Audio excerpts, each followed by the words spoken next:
Hello मेरे प्यारे बच्चों, स्वागत है आपका चैप्टर मित्रा में। मैं उत्सव आज आपके सामने लेकर के आया हूं चैप्टर पोलिनोमियल, जो कि आपका एनसीईआरटी का चैप्टर 2 है, क्लास 10th का। तो इस सेशन में हम लोग फटाफट पोलिनोमियल को एकदम बेसिक से लेकर के चलेंगे।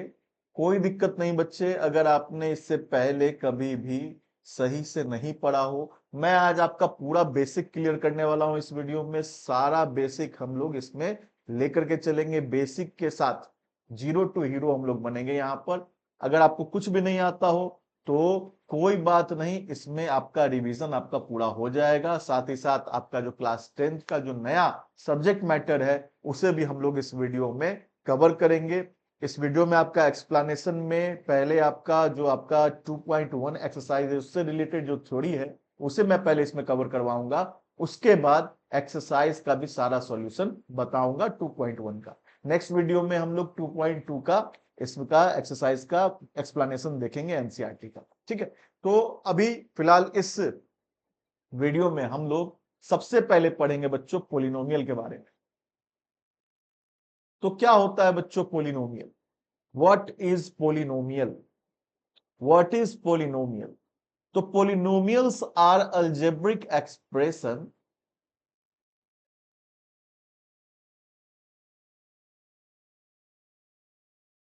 Polynomials are algebraic expressions that consist of variable and coefficients. Polynomial एक तरीके का अल्जेब्रिक एक्सप्रेशन है जिसमें वेरिएबल होता है और कोफिशिएंट होता है बच्चों। ये वेरिएबल क्या होता है, कोफिशिएंट क्या होता है, इसको हम लोग देखते हैं। सबसे पहली बात, एक देखिए कोई भी पोलिनोमियल होगा इसमें दो तरह का चीज आपको मिलेगा किसी भी पोलिनोमियल में। एक तो आपको वेरिएबल देखने के लिए मिलेगा और दूसरा मिलेगा देखने के लिए बच्चों कांस्टेंट। वेरिएबल का मतलब क्या होता है? वेरिएबल ऐसे डिजिट्स, ऐसे नंबर्स को कहते हैं जिनका वैल्यू निश्चित नहीं। वैल्यू जो होता है इनका is not definite, value is not definite. जबकि कांस्टेंट का वैल्यू बच्चों डिफिनिट होता है, वैल्यू इज डेफिनिट। ठीक है, अब जैसे अगर हम लोग कहते हैं 5, तो 5 का मतलब क्या होता है? 5 का मतलब 5 होता है। 5 का मतलब 6 तो नहीं हो जाएगा।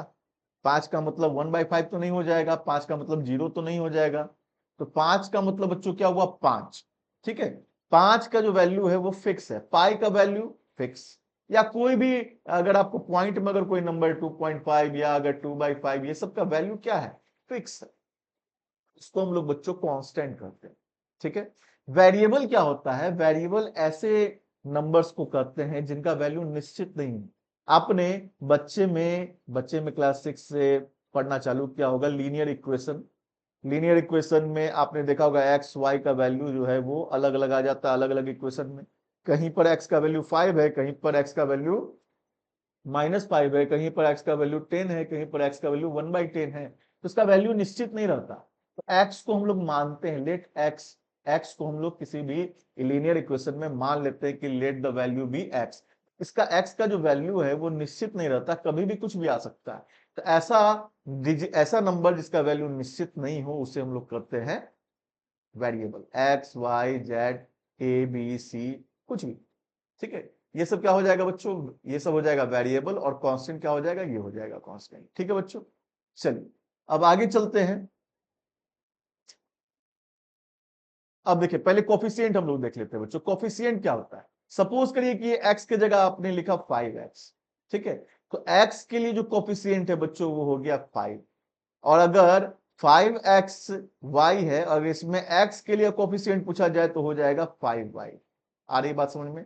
अगर सिर्फ न्यूमेरिकल कोफिशिएंट बोला जाए तो उसमें देखिए मैं आपको इसको पूरे तरीके से एक्सप्लेन कर देता हूं। एक नया स्लाइड जोड़ते हैं इसमें। सबसे पहले देखिए, अगर आपसे पूछता है coefficient of 5xy in 5xyz, अगर आपसे कोफिशिएंट पूछ रहा है 5xy का 5xyz में, तो इसका आंसर क्या होगा बच्चों? 5xy को छोड़ के जो बच गया उसे लिख देंगे हम लोग z। z हो गया इसमें कोफिशिएंट। अगर आपसे यही पूछता कोफिशिएंट ऑफ 5 इन 5xyz, तो हम लोग क्या लिखते हैं बच्चों? 5 को छोड़ करके एक्स वाई जेड लिख देते। अगर क्वेश्चन पूछता है coefficient of minus x in 5xyz, तो क्या होगा बच्चों, -5yz, क्योंकि माइनस माइनस का माइनस कॉमन ले लिया इसमें से, तो माइनस कॉमन ले लिया तो फिर माइनस देना पड़ेगा, तभी माइनस माइनस मल्टीप्लाई होकर के क्या होगा बच्चों, प्लस हो जाएगा। अगर कोफिशिएंट ऑफ आपसे पूछता है कि नहीं बताओ -y इन -5xyz, तो यहां पर हम लोग क्या करेंगे, -y को छोड़ करके बाकी लिख देंगे 5xz। इसके अलावा अगर आपसे पूछता कि कोफिशिएंट ऑफ न्यूमेरिकल कोफिशिएंट बताओ, ठीक है, सीधे आपसे पूछेगा कि न्यूमेरिकल कोफिशिएंट ऑफ 5xyz, तो यहां पर हम लोग सीधा क्या लिख देंगे, 5। न्यूमेरिकल कोफिशिएंट का मतलब नंबर में जो कोफिशिएंट है बस उसके उसको बताना है कि वो क्या है, तो यहां पर 5 हो जाएगा बच्चों, ठीक है। और अगर हम लोग सीधा कहें कि पोलिनोमियल क्या है, तो polynomials are nothing but the combination of variable and constant. It can be only constant, it can only be variable, but it can be mixture of variable and constant, दोनों का मिक्सचर भी हो सकता है। देखिए अब जैसे अगर 5 कहा, 5 is also polynomial, x is also polynomial, 5x is also polynomial, x plus 5 is also polynomial, 5 minus x is also polynomial, x by 5 is also polynomial। आ रही बात समझ में, आ रही बात समझ में बच्चों। अब अब एक और चीज, अलजेब्रिक एक्सप्रेशन और पोलिनोमियल में क्या चीज का अंतर होता है, अलजेब्रिक एक्सप्रेशन और पोलिनोमियल में जो अंतर होता है बच्चों, वो क्या चीज का अंतर होता है, सो देखिए, अलजेब्रिक एक्सप्रेशन अगर ये सर्किल है तो पोलिनोमियल उसका पार्ट है, अगर ये अलजेब्रा है बच्चों तो पोलिनोमियल क्या है, उसका सबसेट, सबसेट यानी उसका एक छोटा सा पार्ट। अच्छा, अलजेब्रा में एक्स वाई वेरिएबल है, कांस्टेंट है, पोलिनोमियल में भी है, लेकिन इस दोनों में एक छोटा सा बेसिक सा अंतर है कि ये जो अलजेब्रा है इसमें वेरिएबल का पावर, वेरिएबल का जो पावर होता है ना बच्चों, वो कुछ भी हो सकता है, एनीथिंग। जबकि पोलिनोमियल में जो वेरिएबल होगा बच्चों, उसका जो पावर होगा, उसका सिर्फ पावर होल नंबर हो सकता है। क्या हो सकता है बच्चों, केवल और केवल होल नंबर। एनीथिंग में क्या क्या आ जाएगा, whole number, natural number, integer, rational number, ठीक है। ये सब जो पावर है बच्चों अलजेब्रा का, वो अलजेब्रा में आएगा वेरिएबल का पावर। अगर मैं x का पावर -1 लिखूं तो -1 क्या है, integer. This is algebra but this is not polynomial, ये पोलिनोमियल नहीं है। आ रही बात समझ में, पावर क्या होना चाहिए, केवल होल नंबर होना चाहिए, ठीक है।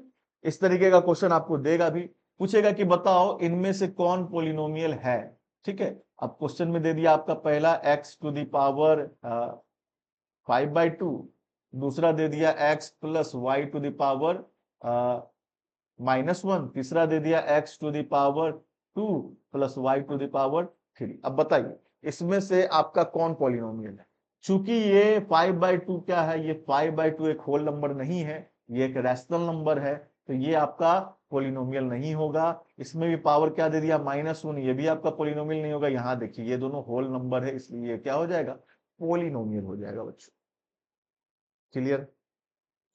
तो पोलिनोमियल के बारे में हम लोग एक और डेफिनेशन लिख सकते हैं कि polynomial is the subset of algebraic expression but where where variables power should be a whole number, ठीक है।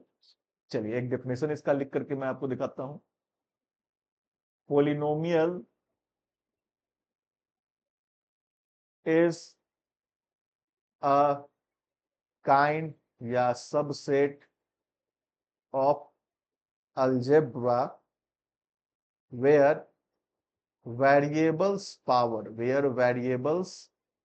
power is a whole number। क्या बच्चों, वेरिएबल का पावर क्या है, होल नंबर, ठीक है बच्चों। अब चलते हैं हम लोग टाइप्स ऑफ पोलिनोमियल पर। कितने तरीके के पोलिनोमियल होते हैं बच्चों, पोलिनोमियल जो है उसको डिवाइड किया गया दो तरीके से।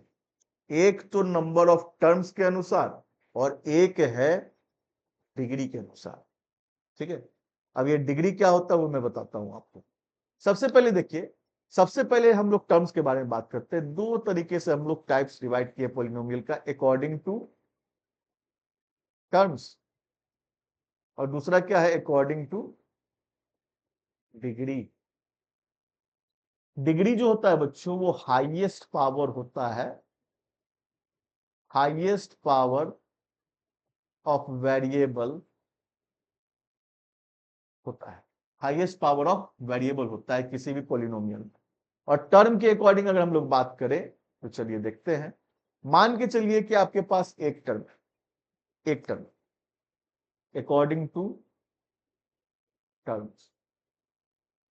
अगर आपके पास एक टर्म है ओनली, एक टर्म में क्या क्या हो सकता है, एग्जांपल लेकर के देखें तो 5 हो सकता है, एक्स हो सकता है, 5x हो सकता है, x/5 हो सकता है। ये सब क्या है बच्चों, एक टर्म वाला है। तो एक टर्म वाले को कहते हैं हम लोग लीनियर पॉलिनोमियल। क्या कहेंगे बच्चों, सॉरी, लीनियर पॉलिनोमियल नहीं बच्चों, मोनोमियल करते, क्या कहते हैं, मोनोमियल। ठीक है, क्या कहेंगे, मोनोमियल कहेंगे। और दो टर्म वाला अगर कोई, दो टर्म वाला अगर कोई पॉलिनोमियल है, सपोज करिए कि 5+x, ठीक है, या 5x+y, ये दो टर्म, ठीक है, या 5x+6x+y। अब आप सोच रहे होंगे ये तो सर तीन टर्म हो गया, 5x+6x+y। तीन टर्म नहीं है, ये दो ही टर्म है। देखिए अगर सॉल्व हो रहा है तो सॉल्व कर लेना, ये 5x 6x लाइक टर्म है, इसको सॉल्व कर लेना, सॉल्व करके क्या होगा 11x+y, ये भी क्या है, दो ही टर्म हुआ। तो इससे हम लोग क्या कहेंगे बच्चों, बाइनोमियल। क्या कहेंगे, बाइनोमियल। ठीक है, बाई मतलब दो होता है, बाइनोमियल। ठीक है, अब अगर तीन टर्म, तीन टर्म हो, तीन टर्म का एग्जांपल x+y+3, x+y+3x+z। अब आप बोलेंगे ये तो चार टर्म हो गया सर। चार टर्म नहीं है बच्चों, देखो एक्स एक्स सॉल्व हो जाएगा, क्या हो जाएगा 4x+y+z। कितना टर्म है, तीन ही टर्म है। तो ये तीन टर्म वाला जो है इसे हम लोग कहेंगे ट्राइनोमियल। क्या कहेंगे, ट्राइनोमियल। ठीक है, चार टर्म वाले को क्या कहेंगे बच्चों, चार टर्म वाले को, चार टर्म वाला का एग्जांपल देख लो, x+y+z+2, या 2x+z/5 -3 + 9y। चार टर्म हो गया, कोई सॉल्व होने वाला नहीं है इसमें से। तो इसको हम लोग क्या कहेंगे बच्चों, बाई क्वाड्रेटिक। क्या कहेंगे, बाई क्वाड्रेटिक। ठीक है, कोई दिक्कत समझने में। ये था आपका टर्म के अकॉर्डिंग टाइप्स ऑफ पॉलिनोम। अगर हम लोग, अगर डिग्री के अनुसार बात करें, अकॉर्डिंग टू डिग्री, तो सबसे पहले तो हम लोग डिग्री समझ लेते हैं, उसके बाद फिर अकॉर्डिंग टू डिग्री बात करते हैं। डिग्री क्या होता है, हाईएस्ट पावर। ठीक है, हाईएस्ट पावर ऑफ पोलिनोम। ठीक है, पोलिनोमियल का हाईएस्ट पावर। मान के चलते हैं कि आपको क्वेश्चन दे दिया 5x+y स्क्वायर प्लस जेड। अब बताइए ये जो पोलिनोमियल है आपका बच्चों, ये पोलिनोमियल में तीन टर्म है, इस तीनों टर्म में सबसे हाईएस्ट पावर आपको क्या दिख रहा है, यहां वेरिएबल का, ध्यान रहे वेरिएबल का पावर लेना है, कांस्टेंट का पावर नहीं लेना है। वेरिएबल का पावर, ये एक्स का पावर क्या दिख रहा है, कुछ नहीं है तो क्या है 1, जेड का पावर कुछ नहीं है तो क्या है 1, वाई का पावर क्या दिख रहा है 2। तो इसका डिग्री क्या हो गया बच्चों, डिग्री हो गया 2। आ रही बात समझ में। चलिए एक और एग्जांपल बताइए, एक और एग्जांपल देखिए, अगला क्वेश्चन है 5x+y+z+3। अब बताइए इसका क्या होगा डिग्री। एक्स का पावर कितना 1, वाई का पावर कितना 1, जेड का पावर कितना 1, यहाँ वेरिएबल कुछ नहीं है तो उसका पावर क्या होगा 0। जो भी यहाँ वेरिएबल उसका पावर क्या होगा 0। अब बताइए कि इसमें हाईएस्ट पावर क्या दिख रहा है, 1, 1 नहीं है बच्चों, 2 है, 2 2 2 है। कैसे 2 है, आपको टर्म में देखना है, टर्म में जितना वेरिएबल है उन सबके पावर को जोड़ करके देखना है। इसमें कितना वेरिएबल इस टर्म में, एक ही वेरिएबल, इसका पावर कितना 1, इसमें 2 वेरिएबल है, इस दोनों वेरिएबल का पावर जुड़ जाएगा, 1 + 1 कितना हो जाएगा 2, इसका डिग्री क्या हो गया बच्चों 2। आ रही है बात समझ में, क्लियर। अब अगर हम लोग बात करें कि अकॉर्डिंग टू डिग्री, अगर बात करें अकॉर्डिंग टू डिग्री, तो जिसका डिग्री 1 होगा, डिग्री 1 का एक एग्जांपल x, ओनली x, या 5 + x, या कुछ भी x + y + z, इन सब का देखिए, इन सब का जो हाईएस्ट पावर क्या दिख रहा है 1 दिख रहा है।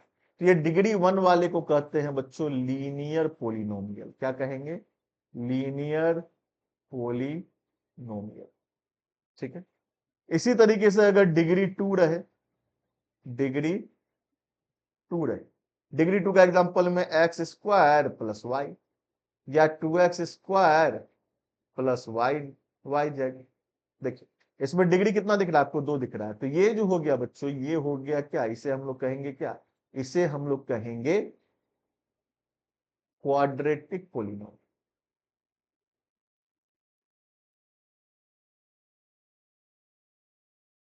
ठीक है।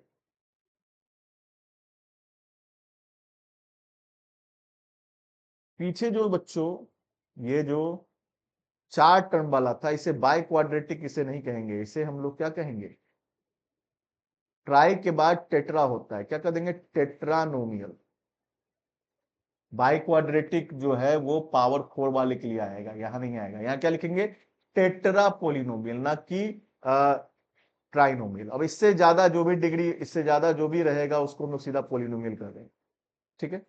अच्छा यहां पर क्या, यहां मैंने क्वाड्रेटिक लिखा तो मुझे याद आया कि वहां बाई क्वाड्रेटिक नहीं, वहां क्या होना चाहिए, वहां टेट्रा टेट्रा पोलिनोमियल होना चाहिए, ठीक है। ये देखिए बच्चों, ये कितना हो गया, ये डिग्री 2 यानी पावर, हाईएस्ट पावर क्या है 2 है, तो उसे हम लोग क्वाड्रेटिक पोलिनोमियल नाम देंगे, ठीक है। अब देखते हैं, डिग्री 3, डिग्री 3 वाला जो है बच्चों, उसका एग्जांपल देखिए, x³ + 2x² + y + z + 3। इसमें देखिए हाईएस्ट पावर क्या दिख रहा है, हाईएस्ट पावर क्या दिख रहा है 3 दिख रहा है। तो इसे हम लोग बच्चों कहते हैं क्यूबिक पोलिनोमियल। क्या कहेंगे, क्यूबिक पोलिनोमियल। ठीक इसी तरीके से डिग्री 4 है, अगर डिग्री 4 है, जैसे x का पावर 4 प्लस x का पावर 2x का पावर 3, यहां भी नंबर लगा दीजिए, कुछ 5 लगा दिया, ठीक है, plus 3x² plus x plus 3, सब x दे दिया, कोई दिक्कत वाला बात नहीं है। पावर क्या, हाईएस्ट पावर क्या दिख रहा है 4 दिख रहा है, इसे हम लोग कहेंगे बच्चों बाय क्वाड्रेटिक पोलिनोमियल, ठीक है। वहां क्या है टेट्रा, यहाँ क्या है बाई क्वाड्रेटिक, ध्यान देना, ठीक है। अब चलिए, अब हम लोग चलते हैं नेक्स्ट टॉपिक की तरफ। टॉपिक है जीरो ऑफ अ पोलिनोमियल। क्या है बच्चों, zero of a polynomial. What is the zero of a polynomial. Polynomial का जीरो क्या होता है, जैसे आपको एक पोलिनोमियल दे दिया 2x + 5, बोलेगा कि इसका जीरो निकालो। पोलिनोमियल को हम लोग पी एक्स से डिनोट कर दिए। मान लिए कि लेट एक पोलिनोमियल है पी एक्स, जिसका वैल्यू है 2x + 5, ठीक है। मैं इसका स्टैंडर्ड फॉर्म भी आपको बताता हूं, 2x + 5। इसका जीरो क्या होगा, जीरो इसका ये होगा कि x की जगह पर ऐसा क्या डाले कि इसको सॉल्व करके आ जाए जीरो। x की जगह पर ऐसा क्या डालेंगे, x की जगह पर ऐसा क्या डालेंगे कि सॉल्व करके आ जाए जीरो। अब इस उसको x का वैल्यू निकालने के लिए हम लोग बच्चों क्या करेंगे, इसको 2x + 5 को लिख देंगे इक्वल टू जीरो। तो 2x इक्वल टू क्या हो जाएगा -5, x इक्वल टू क्या हो जाएगा -5/2। यानी x का वैल्यू अगर हम लोग -5/2 ले लें तो इसका वैल्यू जीरो हो जाएगा। ना विश्वास हो तो चेक करके देख लो, 5/2 हमने दे दिया क्या x के जगह पर, तो क्या हो गया, क्या हो जाएगा 2 × -5/2 + 5। देखो 2 से 2 कट गया, क्या हो गया -5 + 5 = 2।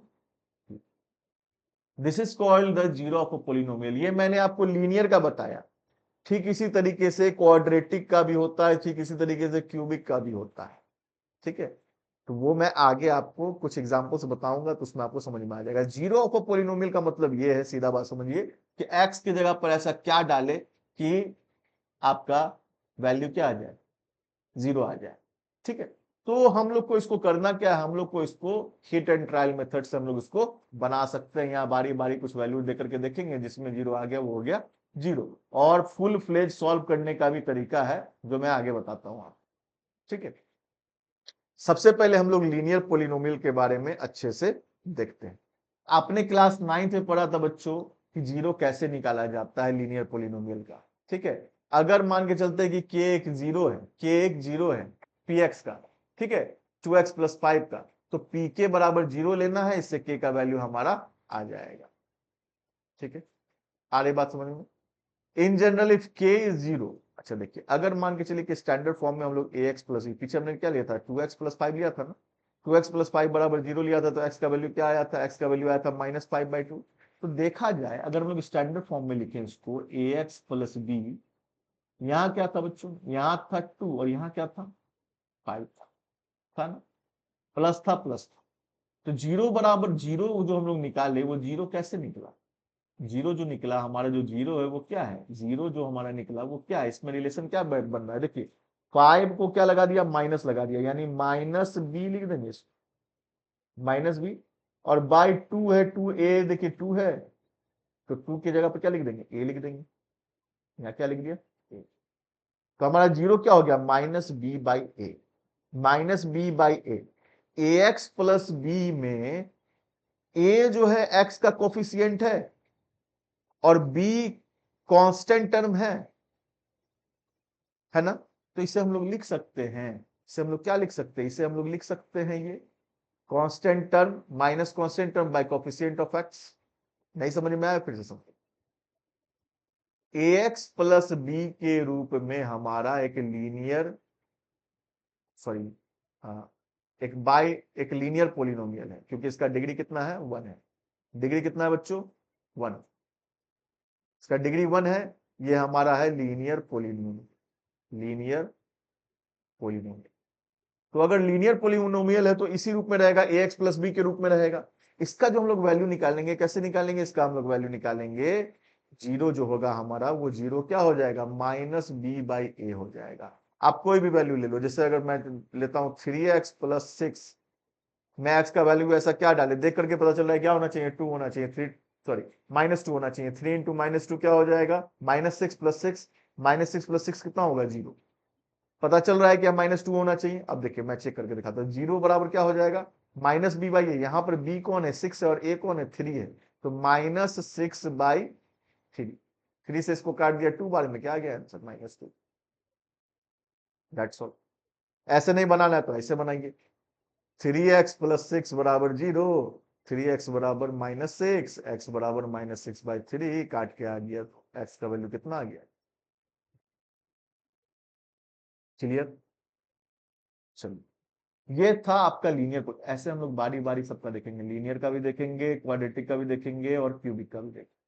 ठीक है, और बाई क्वाड्रेटिक का भी देखेंगे। ठीक है, उससे पहले हम लोग ज्योमेट्रिकल मीनिंग समझते हैं जीरो ऑफ अ पोलिनोमियल कि ये ज्योमेट्रिकल मीनिंग क्या है, ये जो हमने लिख दिया ax प्लस बी, इसका ज्योमेट्रिकली मीनिंग क्या है। ठीक है, तो you know that a real number k is zero of the polynomial, then px की जगह पर हम लोग क्या ले लेंगे, p के बराबर जीरो ले लेंगे। But why are the zeros of polynomial so important, zero इतना इंपॉर्टेंट क्यों है, जीरो का है जो हम लोग वैल्यू निकालते हैं, तो जीरो का मायने क्या हुआ, इसका मतलब क्या हुआ, क्या इसका कोई ग्राफ बनेगा, क्या ग्राफ पर कोई वैल्यू हम लोग को मिलेगा, इसका क्या, यही समझना है। To answer this, first we will see the geometrical representation of linear and quadratic polynomials and the geometrical meaning of their zeros. पहले हम लोग क्या करेंगे, पहले हम लोग लीनियर पोलिनोमियल का चर्चा करते हैं, अब जो हम लोग चर्चा करें उसके बाद फिर हम लोग क्वाड्रेटिक पोलिनोमियल का ग्राफ देखेंगे, और देखेंगे कि ग्राफ पर इसका कैसा कैसा ग्राफ बन रहा है, कैसा इमेज बन रहा है। चलिए देखते हैं।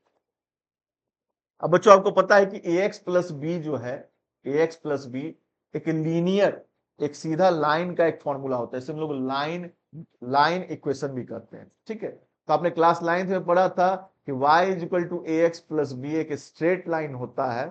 ठीक है, एक एग्जाम्पल के तौर पर y is equal to 2x plus 3 ले लिया, ठीक है। इसका देखिए, इसका एक कैसा ये सीधा लाइन बन रहा है, ठीक है। इसका एक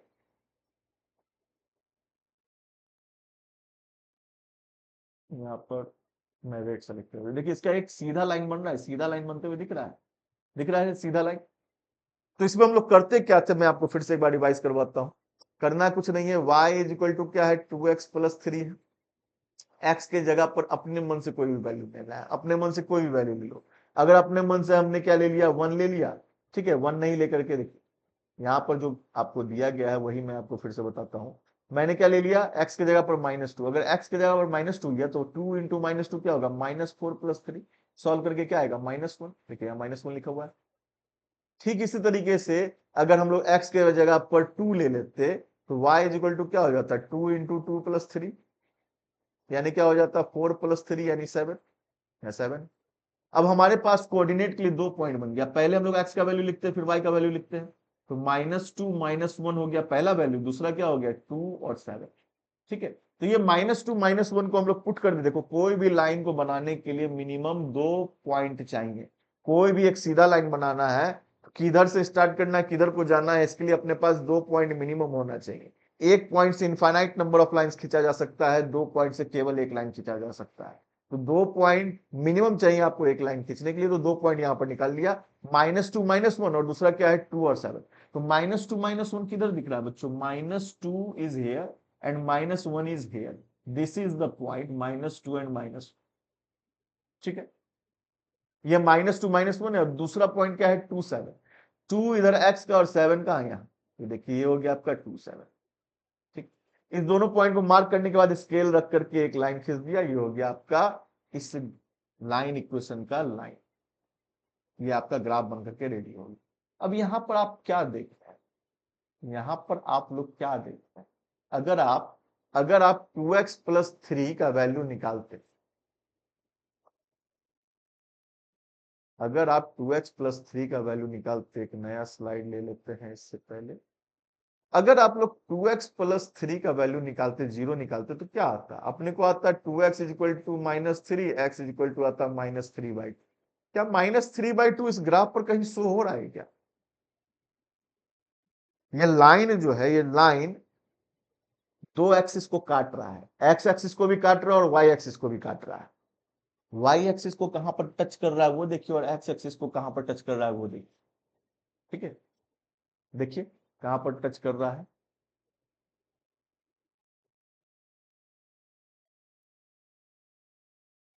देख ये y एक्स एक्सिस को टच कर रहा है यहाँ पर, यहाँ पर ये जो है -2 और -1 के बीच का दूरी, -1 और -2 के बीच जो होता है वो क्या होता है बच्चों, 1.5 होता है, 1.5। इसको सॉल्व करेंगे तो क्या आएगा, इसको सॉल्व करेंगे तो -3/2 आएगा। क्या यही -3/2 आपको वैल्यू नहीं आया है, आया है -3/2 वैल्यू। तो एक्स एक्सिस पर जहां पर कट कर रहा है ये हमारा ग्राफ, जो भी लाइन आपने बनाया है, लाइन जो बनाया वो एक्स एक्सिस पर जहां कट कर रहा है वो आपका वैल्यू आ जाता है। ग्राफ में हमें पता चल जाता है कि इसका वैल्यू क्या होगा। जबकि वाई पर जो कट कर रहा है वो 3 पर कट कर रहा है, तो वाई से लेना देना नहीं है। एक्स पर कहां पर कट कर रहा है उससे लेना देना है, क्योंकि एक्स पर जो कट कर रहा है वही उसका क्या हो गया, वैल्यू। आ रही बात समझ में? तो ग्राफिकल रिप्रेजेंटेशन में एक्स का वैल्यू इतना इंपॉर्टेंस रखता है। आ रही बात समझ में? चलिए नेक्स्ट।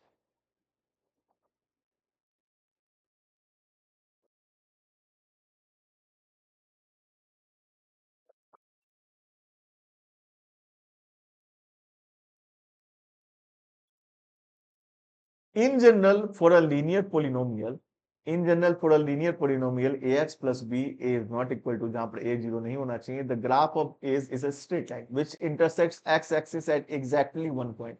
x axis को कहां पर कट करेगा, exactly एक पॉइंट पर कट करेगा। वो जो पॉइंट का नाम होगा, वो पॉइंट का नाम क्या होगा, -b/a और 0। देखिए पीछे जो था वो किस पर कट किया, x पर कट किया, तो -3/2 और 0 पर कट किया, ठीक है। तो ये जो है आपका क्या हो गया, -b/a हम लोग लिख सकते हैं ना उसको, 2x प्लस 3 था, तो x का वैल्यू कितना है, -3/2। यहाँ के लिए b है और यहाँ के लिए क्या है, a है। तो -b/2 हुआ, ये -b/a हुआ, ठीक है। Therefore, the linear polynomial ax plus b where a cannot be equal to 0 has exactly one zero, namely the x coordinate of the point where the graph of y बराबर ax plus b intersect x axis। जहां पर आपका ये line graph का जो line है x axis को जहां पर कट किया, इंटरसेक्ट किया, दैट कोऑर्डिनेट का जो x है वही इसका वैल्यू होगा, वही इसका जीरो होगा। अरे बात समझ में, वही जीरो है भी -b/a। आ रही बात समझ में? चलिए, तो ये लीनियर पोलिनोमियल का ग्राफ था। अब हम लोग क्वाड्रेटिक पोलिनोमियल का चर्चा करेंगे। क्वाड्रेटिक पोलिनोमियल का बच्चों जो स्टैंडर्ड फॉर्म होता है कैसा होता है, ax² + bx + c। This is the standard form of quadratic equation.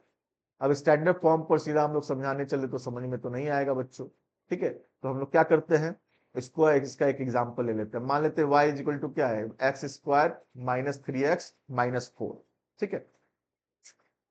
अच्छा, इसको हम लोग सॉल्व करने का कोशिश करें, x² - 3x - 4 = 0। तो स्प्लिटिंग द मिडिल टर्म करके आपको आता होगा सॉल्व करने, आता है ना? नहीं आता है तो देखो, आता है तो अच्छी बात है, स्किप कर देना, नहीं आता है तो देख लो। मैं सबको लेकर के चल रहा हूँ, टेंशन वाली बात नहीं है।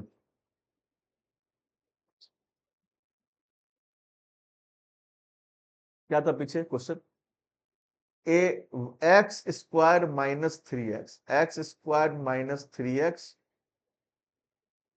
4। अब हम लोग को जीरो निकालना है तो इस इक्वल टू जीरो ले लेंगे। चलिए इसको सॉल्व करते हैं। करना क्या रहता है, इन दोनों को मल्टीप्लाई करना रहता है। ये सब 9th में था आपको, नहीं पढ़ा कोई बात नहीं, एक बार रिवाइज करवा दे रहा हूँ। देखिए इस दोनों को मल्टीप्लाई करेंगे तो क्या आएगा, -4x²। अब इस -4x² को इस तरीके से दो पार्ट में डिवाइड करना है कि मल्टीप्लाई करने पर तो -4x² ही आए, लेकिन ऐड या सब्ट्रैक्ट करने पर ये जो बीच वाला दिख रहा है ना, -3x - 3x आए। अब ऐसा कौन सा दो नंबर है जिसको मल्टीप्लाई करने पर -4x² आए और ऐड या सब्ट्रैक्ट करने पर -3x आए? अब अपना बुद्धि लगाइए, दो नंबर को मल्टीप्लाई करके माइनस लाना है तो क्या दोनों प्लस प्लस होगा? नहीं होगा ना। क्या दोनों माइनस माइनस होगा? नहीं होगा, क्योंकि माइनस माइनस को मल्टीप्लाई करेंगे तो प्लस हो जाएगा, प्लस प्लस को मल्टीप्लाई करेंगे तो भी प्लस होगा। एक को प्लस होना चाहिए, एक को माइनस होना चाहिए, तभी जाकर के -4x² आएगा, ठीक है। तो 4 लाने के लिए देखिए, x² लाने के लिए तो दिक्कत नहीं है, एक्स एक्स लिख दिया, एक्स एक्स को मल्टीप्लाई किया, x² हो गया। 4 लाना है, 4 लाने के लिए अपने पास ऑप्शन क्या है, 4 × 1 = 4 और 2 × 2 = 4। अगर हम लोग यहाँ 2 2 देते हैं तो दोनों हम लोग या तो प्लस रखेंगे या तो माइनस, दोनों प्लस रखेंगे तो काम नहीं बनेगा, क्योंकि हम लोग को -4x² चाहिए।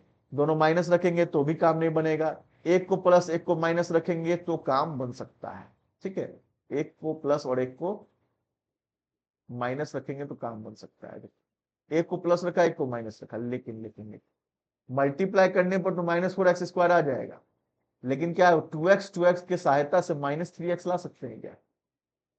नहीं ला सकते। तो ये जो हमारा प्रोग्राम है ये प्रोग्राम कैंसिल हो जाएगा। अगला ऑप्शन को ट्राई करते हैं, 4 और 1। तो 4x और 1x यानी कि x, इसको माइनस कर दिया, इसको प्लस कर दिया। अब देखिए इस दोनों का मल्टीप्लाई करेंगे तो -4x² आएगा और इस दोनों को सॉल्व करेंगे तो -3x आएगा। तो अपने पास ऑप्शन क्या है, x² - 4x + x - 4 = 0। कॉमन ले लिया x, x - 4, इधर कुछ कॉमन नहीं है तो 1 कॉमन है, x - 4 = 0। क्या हो जाएगा यहाँ से बच्चों, यहाँ से x - 4 कॉमन, अंदर क्या बचा, x + 1 = 0। अब आइदर, देखिए दो नंबर का मल्टीप्लाई अगर 0 है तो उसमें से एक नंबर को क्या होना चाहिए, एक नंबर को 0 होना चाहिए। आइदर x - 4 = 0 यानी x बराबर क्या हो गया 4, और x + 1 = 0 यानी x बराबर -1। तो अपने पास x का दो वैल्यू आया, एक हुआ x का वैल्यू क्या 4 और दूसरा हो गया -, ठीक है। इसका मतलब इसका जो भी ग्राफ बनेगा वो दो पॉइंट पर कट करेगा x एक्सिस। अब एक ही लाइन x एक्सिस को दो दो बार कैसे कट कर सकता है? इसका मतलब वो स्ट्रेट लाइन नहीं है, वो कर्व लाइन है। एक बार गया घूम करके फिर दोबारा कट किया। आ रही बात समझ में? चलिए इसका ग्राफ देखते हैं। ग्राफिकल रिप्रेजेंटेशन के हिसाब से इसको बनाया गया। X square minus 3x minus 4 पर एक्स की जगह पर एक बार 6 लिया गया, तो एक्स की जगह पर एक बार -2 लिया गया, तो -2 पुट करके देख लो, -2 का स्क्वायर -3 इंटू -2 -4 क्या हो जाएगा 4, -2 का स्क्वायर क्या होगा +4, -3 इंटू -2 +6 -4, ठीक है, कितना हो जाएगा 10 -4 यानी 6, देखो 6 आ गया। इसी तरीके से बारी बारी एक्स की जगह पर -1 डाला तो सॉल्व करके 0 आ गया, 0 डाला तो -4 आ गया, जितना पॉसिबल वैल्यू था उतना पॉसिबल वैल्यू ले लिया। अब देखो ये पॉइंट सबको इस ग्राफ पर दर्शा दिया, कहाँ पर पॉइंट है वहां वहां पर इस पॉइंट को दे दिया। अब इन पॉइंट से होकर के एक लाइन गुजारने का कोशिश किया गया, तो ये कर्व बन गया। क्या बन गया बच्चों, कर्व बन गया, ठीक है। इस कर्व को हम लोग क्या करते हैं बच्चों, पाराबोला करते हैं। क्या करते हैं, पाराबोला करते हैं, पाराबोला बन गया, ठीक है। तो हमने क्या देखा, ये जो पाराबोला है एक्स एक्सिस को दो पॉइंट पर कट कर रहा है, एक यहाँ और एक यहाँ। पहला पॉइंट क्या है -1 0 और दूसरा पॉइंट क्या है 4 0। देखो एक्स का वैल्यू -1 और एक्स का वैल्यू 4 है, जो हमने निकाला था -1 एंड 4। आ रही बात समझ में। सॉल्व तुम ग्राफिकली जो हम लोग करेंगे तो उसमें इस एक्स का इस 0 का क्या वैल्यू है, बात समझ में आ रहा है कि ग्राफ पर कहां पर कट करेगा अपना पाराबोला, वो पता चल जाता है इस, ठीक है। चलिए और एग्जांपल देखते हैं, ठीक है, और एग्जांपल देखते हैं। पहला काइंड का जो पाराबोला होगा उसका 2 0 होगा, जो एक्स एक्सिस को दो बिंदु पर कट कर रहा है। उसके लिए फुल फ्लेज जो हमारा ax² + bx + c का जो इक्वेशन है, देखिए ये 2 पॉइंट पर कट कर रहा है, ये भी 2 पॉइंट पर कट कर रहा है, ठीक है। तो ऐसा जिसका ग्राफ होगा उसमें 2 0 होगा, जो 2 पॉइंट पर एक्स एक्सिस को कट करते हुए देखिए उसका 2 0 है। जो एक्स एक्सिस को केवल एक बिंदु पर टच करते हुए निकल करके जाते हुए दिखे उसका 1 0 होगा, क्योंकि एक्स एक्सिस पर कहा कितना पर कट कर रहा है, एक ही पर कट कर रहा है, इसलिए इसका क्या होगा बच्चों, इसका हो जाएगा ओनली 1 0। अगर ऐसा ग्राफ देखे तो आप समझ जाइए कि ये ओनली 1 0 वाला ग्राफ, ठीक है। अगला नेक्स्ट, अब देखिए ये जो ग्राफ है ये एक्स एक्सिस को टच ही नहीं कर रहा, वाई एक्सिस को टच कर रहा है, ये किसी को टच नहीं कर रहा है, एक्स एक्सिस से दूर है, एक्स एक्सिस पर टच नहीं कर रहा है, इसका मतलब इसका कोई सॉल्यूशन नहीं होगा बच्चों, नो जीरो। क्या होगा, नो जीरो, इसमें नो जीरो है, नो जीरो, ठीक है। इसमें ओनली 1 0, ओनली 1 0, ठीक है। और इसमें क्या है 2 0, 2 0, ठीक। आ रही बात समझ में, चलिए। So you can see geometrically that a quadratic polynomial can have either two distinct zeros or two equal zeros, 1 0 और no zero। अच्छा, यहां पर आपने देखिए,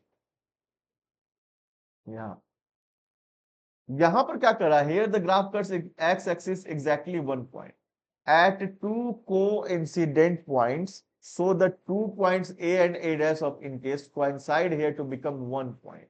यहां पर ओनली 1 0 नहीं होगा, जो भी दोनों जीरो है वो सेम जीरो है। कैसा जीरो है, सेम जीरो है, इसीलिए 1 0 का नाम दिया है, ठीक है। अगर आपका x का वैल्यू -2 आ रहा है पहला का, तो दूसरा की वैल्यू क्या होगा, -2 ही होगा। अरे बस समझ।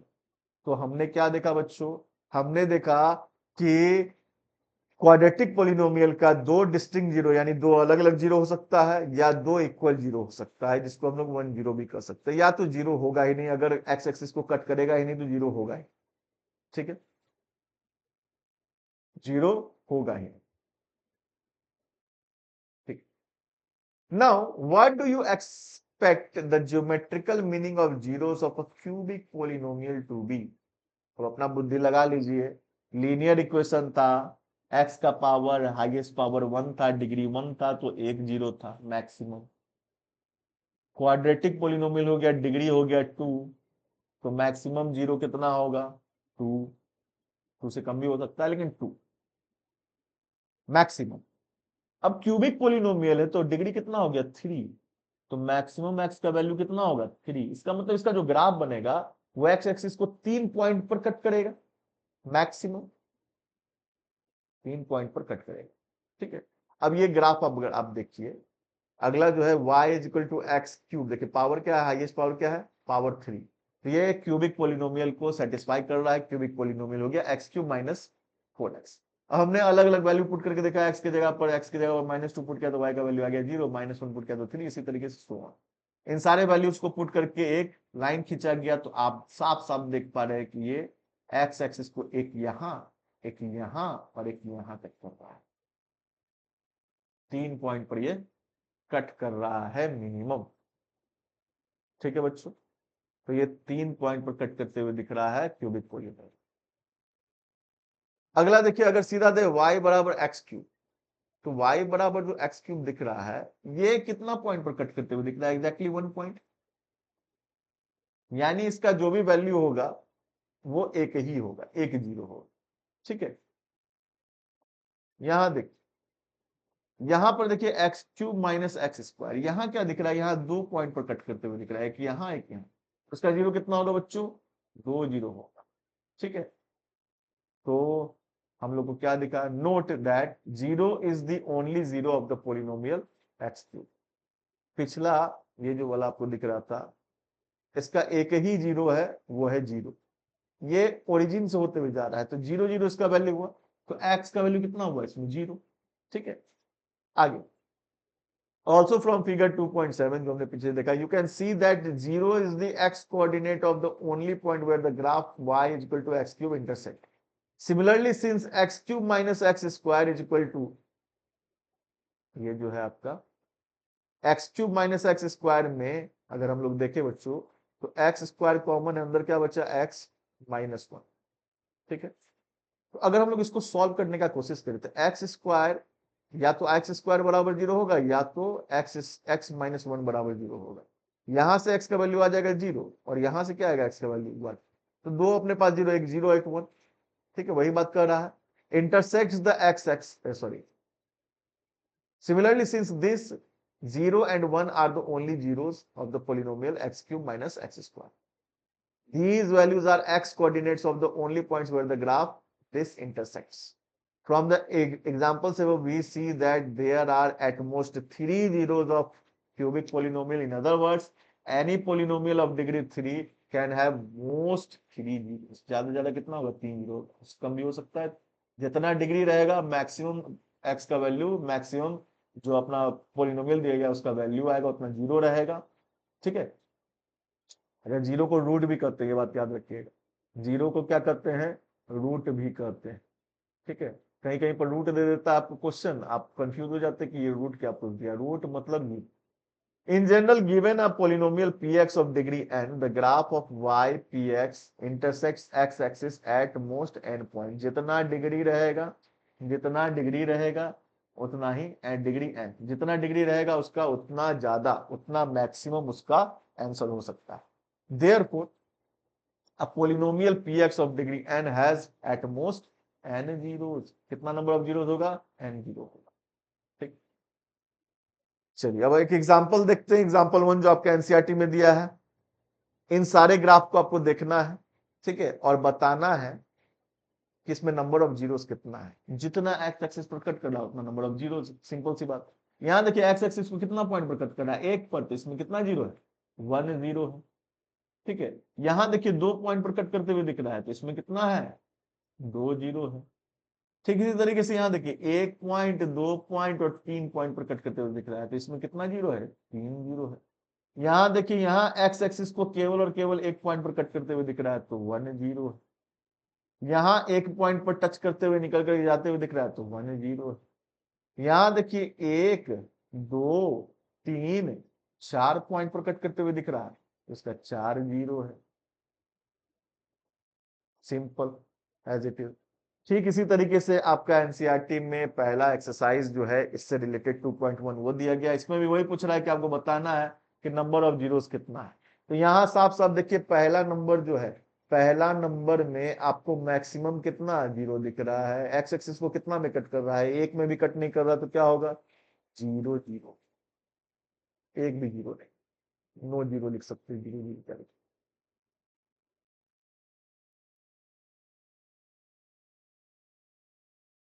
नो जीरो, इसमें कोई जीरो नहीं।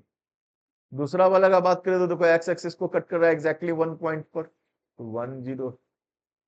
ठीक है, तीसरे वाले को देखें कितना पर कट कर रहा है, 1 2 और 3 पॉइंट पर कट कर रहा है, तो 3 जीरोस। 4 वाले का देखें 2 पॉइंट पर कट कर रहा है, एक यहाँ एक यहाँ, तो 2 जीरो है। ठीक है, अगला देखो बड़ा खतरनाक, 1 2 3 4, तो क्या होगा 4 जीरो। और अगला वाला तो और भी खतरनाक, 1 2, इसको नहीं गिनेंगे, 3 3, क्या हो जाएगा इसका 6 का 3 जीरो। ठीक है, इसमें 3 जीरो, इसमें 4 जीरो, इसमें 2 जीरो, इसमें 3 जीरो, इसमें 1 जीरो, इसमें 0 जीरो। आ रही है बात समझ में बच्चों, क्लियर है? तो ये था आपका एक्सरसाइज 2.1 और 2.1 से रिलेटेड सारा थ्योरी। आशा करते हैं कि आपको वीडियो अच्छा लगा होगा, समझ में आया होगा। ठीक है, तो चलिए मिलते हैं आप लोग नेक्स्ट एक्सरसाइज में 2.2 में। उससे पहले का जो थ्योरी है उसे मैं पढ़ाऊंगा, उसके बाद फिर 2.2 एक्सरसाइज को पूरे तरीके से खलास करेंगे, कंप्लीट करेंगे। तब तक के लिए थैंक, बाय।